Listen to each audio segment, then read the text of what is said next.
17 seats BJP की आई है and 10 हमारे आए हैं। तो अभी आगे नगर पालिका का वर्किंग कैसे रहेगा? तो अभी पब्लिक के क्वेश्चन है कि धानु फेस्टिवल का इस बार क्या? भारतीय जनता पार्टी के बारे में हमारी कोई भी दूसरी राय नहीं है। हम साथ में अच्छी तरह से नगर पालिका चलाएंगे। Welcome to our Dhanu podcast.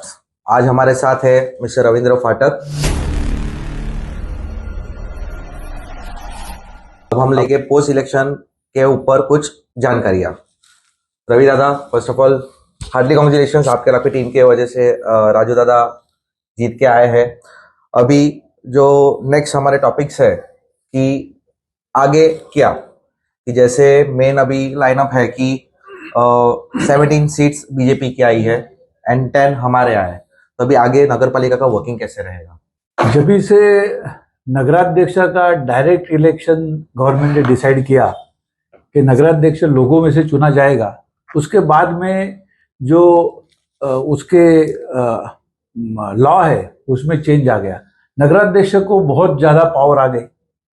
जिन्होंने ये डायरेक्ट नगराध्यक्ष का इलेक्शन डिजाइन किया, उनके मन में ये था कि ऐसा हो सकता है किसी जगह कि नगराध्यक्ष एक पार्टी का और मेजॉरिटी दूसरे पार्टी की, ये सिचुएशन आ सकती है। इसीलिए उन्होंने पहले से ही नगराध्यक्ष को बहुत ज्यादा पावर दिए है, उनको प्रोटेक्शन दिया है, क्योंकि वो डायरेक्ट लोगों में से चुन के आए हैं। इसलिए उनको 2.5 साल का इम्यूनिटी है, 2.5 साल तक उनके ऊपर अविश्वास ठराव नहीं आ सकता। दूसरी बात, जो नगराध्यक्षों को इतने सारे पावर है कि वो सीओ और नगराध्यक्ष ये मिला के कोई भी लॉ में रहने वाला, लोगों का हित में आने वाला ऐसा कोई भी ठराव ले सकते हैं। उसको मेजॉरिटी की जरूरत नहीं है। दूसरा, लोगों को मन में लगता है कि ये 2.5 साल के बाद भी उसके ऊपर नो कॉन्फिडेंस मोशन लाएंगे क्या?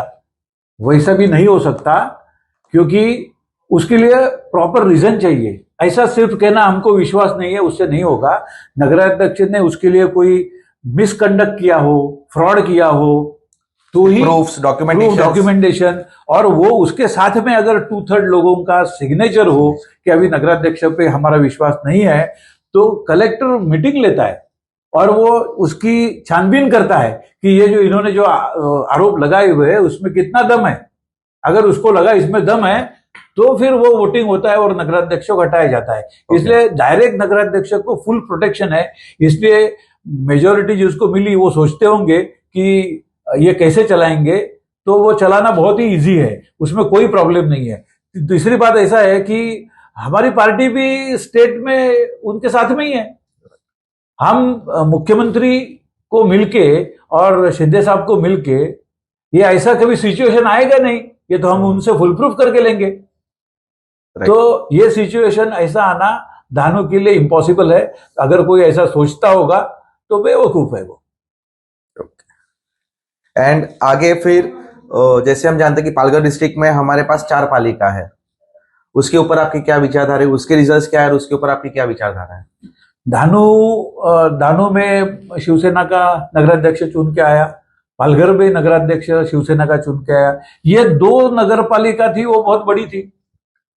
उसके मुकाबले पालघर जिले में जो वाड़ा और जवार थी वो बहुत ही छोटी थी। और वाड़ा में यहाँ के जिलाध्यक्ष का कोई प्रभाव नहीं, वो एक बार भी मुश्किल से गया होगा। वहां के जो खासदार है हेमंत जी सावरा, वो उधर के ही है, वो सब उनका एफर्ट है। और इधर जवार में उनके आमदार है भोये, उनका एफर्ट है। अभी यहाँ के जिलाध्यक्ष को सबका जो जिसका भी कुछ अच्छा हो वो सब क्रेडिट लेने की आदत है। वो अगर धानु नगर पालिका से जगातनाका क्रॉस करके दूसरे एरिया में, मतलब पालघर में या फिर वाड़ा में या जवार में उनके प्रचार के लिए जाते, तो ये 4,000 नहीं 10,000 से हार जाते। इनका कोई प्रभाव नहीं है, इनका खुद का घर में प्रभाव नहीं है, ईस्ट में प्रभाव नहीं है, ये दूसरी जगह क्या प्रभाव देंगे? ये जो ऐसी बेतुकी बातें करते हैं, इसलिए तो उनका पराभव हुआ है। और पार्टी ने भी ये सीरियसली लिया है। और मुझे जानकारी है बहुत ही कम समय में इनके जो अधिकार है उसके ऊपर बहुत रिस्ट्रिक्शन आ जाएगा। अभी नेक्स्ट हमारा क्वेश्चन है कि मार्केट में कुछ चर्चा चल रही है, ऑनलाइन आ रही है, हमारे अवधानु पेज पे भी उसके कमेंट्स आए हैं, तो मुझे उसके बारे में थोड़ा डिटेल चाहिए कि ये किंग मेकर लिख के क्या आ रहा है।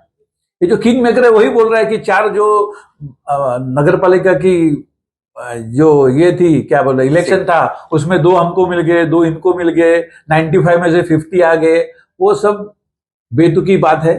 सबसे बड़ी नगर पालिका पालघर थी, उसके बाद में धानु थी, दोनों जगह पराभव हो गया, और कम मार्जिन से नहीं, बहुत ज्यादा मार्जिन से हो गया। डिस्ट्रिक्ट प्लेस है, 300 वोट्स, जिस डिस्ट्रिक्ट प्लेस है पालघर, वहां बड़ा पराभव हो गया। तो ये जो उनकी उन्होंने तो वो पेड न्यूज होगा कि ऊपर मेरा कुछ अच्छा हो जाए, लेकिन ऊपर वाले बहुत होशियार है, उनको समझ है कि इसकी कैपेसिटी क्या है, इसने क्या गलती की है और इसकी कमजोरी क्या है, वो भी उनको पता है। अभी ये इलेक्शंस में जैसे पालघर एंड धानु नगर पालिका भाजपा हार चुकी है, तो इसका कुछ स्टेट वाइज इफेक्ट क्या रह सकता है?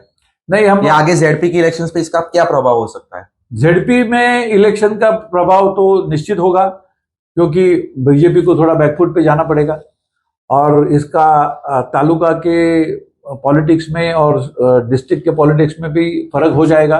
राइट। क्योंकि ये जो हार हुई है, वो अगर इन्होंने अहंकार नहीं दिखाया होता तो चारों जगह अच्छी जीत होती थी, युति होती थी, और अभी जो विरोधियों का स्थान ही नहीं रहता था। इन्होंने जो होशियारी दिखाई ज्यादा, जो बकवास करते हैं, उसके हिसाब से यहाँ युति नहीं हुई और उनको दो जगह गंवानी पड़ी। एक हमारे पेज पे हमें क्वेश्चन भी आया था कि मेजोरिटी तो ठीक है भाजपा की थी, नो डाउट, तो ये रिजल्ट सबके सामने थे, पर विजय रैली दो निकलनी चाहिए थी, तो एक ही निकली सिर्फ शिवसेना की। इसके ऊपर कुछ आप लाइट कर सकते हैं? कुछ मीडिया रिपोर्ट है और कुछ हमारे कार्यकर्ता ने बताया कि इसको इतना ओवर कॉन्फिडेंस था कि उन्होंने वो खुद जीत जाएगा, इसलिए बहुत बड़े हार, पटाखे और रथ, ऐसा कुछ बहुत बड़ी तैयारी की थी। बड़े लोगों का एक कहना है, जिसको अकल कम रहती है वो ज्यादा कॉन्फिडेंस रहता है, और जिसको समझ में आता है उसको डर रहता है, जनता का डर रहता है, ऐसा होगा तो क्या होगा, वैसा होगा तो क्या होगा। बेवकूफ आदमी हमेशा कॉन्फिडेंस ही रहता है, तो आप समझ जाओ। इसीलिए एक स्टेटमेंट भी आया था सुबह 10:15 बजे उनके पड़ोस में से ही कि शोक सभा दोपहर को 3 से 5 बजे।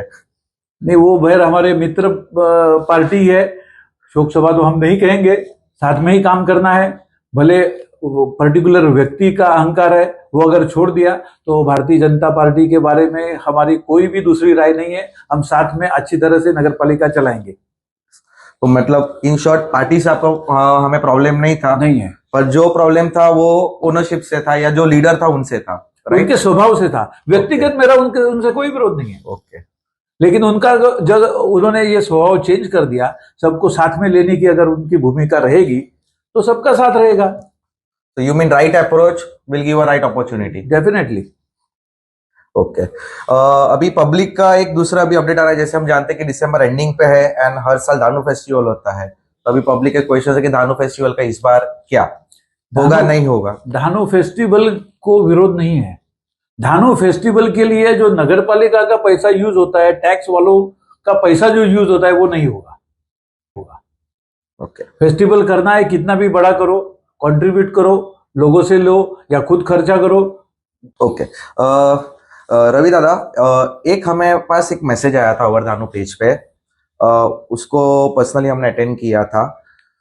उसमें I won't be taking any names, पर उस पर्सन का ऐसा कहना था कि जो कॉलेब रील एक हमने शेयर किया था, आपने शेयर किया था, हमने कॉलेब किया था, तो उसमें उनका पर्सनल मैसेज था उसको रिगार्डिंग कि जो ओपनली आप सब बात कर रहे हो ऑपोजिशन के बारे में कि ये फैक्ट्स है, ये नॉन फैक्ट्स है, एंड ऐसे वर्किंग रहता है, ऐसे नहीं रहता है, या जो लोगों के मन में बहुत टाइम से बातें दबी हुई थी, जो कोई खुल के नहीं बता पा रहे थे, वो आपने खुल के बताई।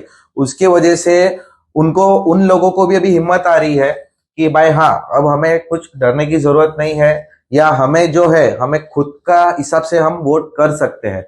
We don't need to be pressurize by other. ये कैसा हमारा कमेंट है, आप पढ़ सकते हैं। ये उनकी बात सही है। मैंने लोगों के दिल में जो था, मैंने वो बात लोगों के सामने रखी, इसलिए लोगों को पसंद आई और लोगों ने फिर उसको, वो जो बात उनके दिल में उतर गई, इसलिए उन्होंने इतने ज्यादा वोटों से राजू माछी को जिताया। एक बात सुनो, लोगों ने उनके मन में धानु के लिए शैतान कौन है वो चुन लिया है। अभी आप हमारे जो मुस्लिम भाई है वो मक्का जाते हैं, राइट, उनको पूछो, वहां वो एक पत्थर मारते हैं, किसको मारते हैं? शैतान को। तो हमने उनको सिखाया है, जो भी शैतान धानु के लिए है उसको पत्थर मारो, हिम्मत आ जाएगी, तुम्हारी डेवलपमेंट अपने आप आ जाएगी। उनमें हिम्मत लाने की काम की है। ये शैतान लोगों ने दिखा दिया है कि नगराध्यक्ष कौन हो सकता है और शैतान कौन है। Very well said. ओके, सो ये था आज का हमारा पॉडकास्ट रविंद्र जी फाटक के साथ, and we wish you all the very best कि आप और आपकी टीम एज पर एक्सपेक्टेशंस अच्छे से काम करे। All the very best. सत्यमेव जयते।